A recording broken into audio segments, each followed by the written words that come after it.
नमस्कार दोस्तों, मंगल केतु जून से आए हैं, 7 जून से, और 28 जुलाई तक आपको रिजल्ट देने वाले हैं, जहां पे के भी आपके मालिक बनेंगे। यानी कि 7 नंबर यानी कि तुला राशि, ठीक है, लिब्रा की बात कर रहे हैं हम। और वहां पे आपका जो मंगल है केतु के साथ 11वें भाव में स्थित हो गए हैं। मजे की बात यह है आपका लाभ भाव है और आपका धन भाव भी एक्टिवेट होता है यहाँ पे।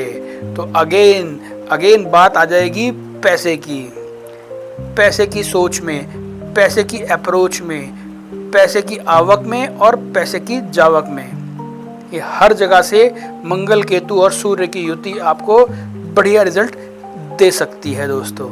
यहाँ पे आप एग्रेसिव हो जाएंगे लोगों से पैसे निकालने के हिसाब से।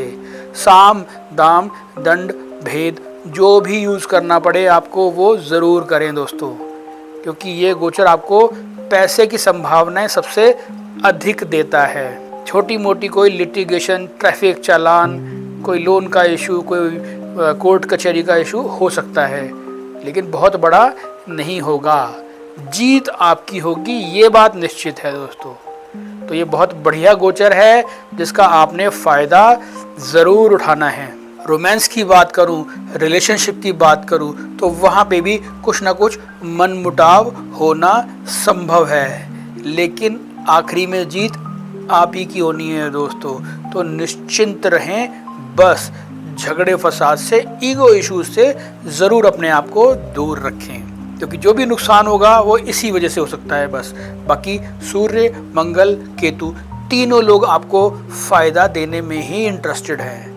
पैसे का फायदा, प्रॉपर्टी का फायदा, इन्वेस्टमेंट का फायदा, रुके हुए धन का फायदा, या ऐसा फायदा जो आपने सोचा नहीं है वो भी हो जाएगा, अचानक हो जाएगा। तो इसीलिए आपको इस गोचर का अच्छी तरह से यूज करना है। यूज यानी कि हनुमान जी की शरण पकड़िए, उनका जाप कीजिए, बजरंग बाण का पाठ कीजिए, हनुमान चालीसा का पाठ कीजिए, ठीक है, स्ट्रीट डॉग्स या इनकी सेवा कीजिए, ताकि केतु बढ़िया आपको रिजल्ट दे। और ये सब चीज़ें करने के बाद आप पाएंगे कि आपको अप्रत्याशित रूप से बहुत बहुत बहुत बढ़िया रिजल्ट मिल रहे हैं। और ऐसा नहीं हो रहा है तो कमेंट करने के बाद आप ज़रूर बताएं कि क्या दिक्कत है। तो आपकी कुंडली का विश्लेषण करके ही हम डिसाइड कर पाएंगे कि क्या चेंजेस की, क्या रेमेडी की रिक्वायरमेंट हो सकती है। केतु और मंगल की युति 27 जुलाई तक आपके 10वें भाव में वृश्चिक वालों रहने वाली है। 10वां भाव यानी कि कर्म का भाव। नेचुरली यहाँ पे मंगल बहुत बढ़िया रिजल्ट देते हैं, साथ में केतु हो जाए तो क्या कहने। मतलब प्रोफेशनली आप इतनी मेहनत करने की काबिलियत और फायदा निकालने का जोर या दम रखेंगे दोस्तों। फाइनेंशियली ये गोचर बहुत बढ़िया हो सकता है, बजाय इसके कि आप रिलैक्स करें, आप फुल स्पीड से आगे बढ़ें और पैसा कमाएं। ध्यान आपको सिर्फ हेल्थ का रखना है, यानी कि आपकी इम्यूनिटी कॉम्प्रोमाइज़ हो सकती है, बीपी वगैरह कोई इशू हो सकता है, तो उसका ज़रूर ध्यान रखें। 10वां भाव नेचुरली कर्म का, मान सम्मान का, इन सब का भाव बनता है। तो सारी आपकी जो चीज़ें, पेंडिंग चीज़ें थी, सारी स्ट्रीमलाइन हो जाएंगी, सीधी हो जाएंगी और आप सही डायरेक्शन में चल पाएंगे दोस्तों।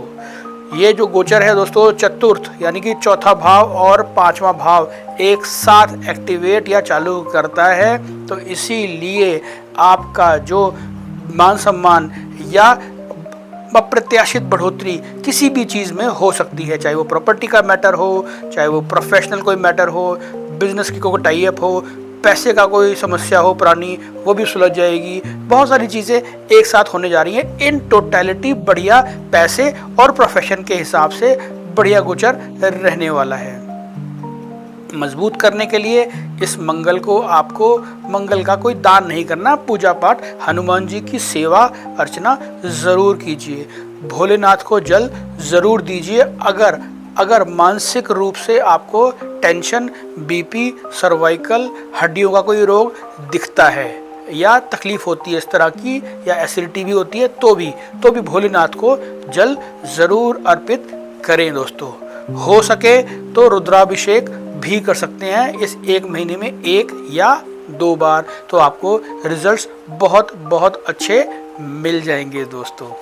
तब तक के लिए जुड़े रहें, बाकी बात करेंगे धनु राशि वालों के लिए या लगन वालों के लिए। धन्यवाद।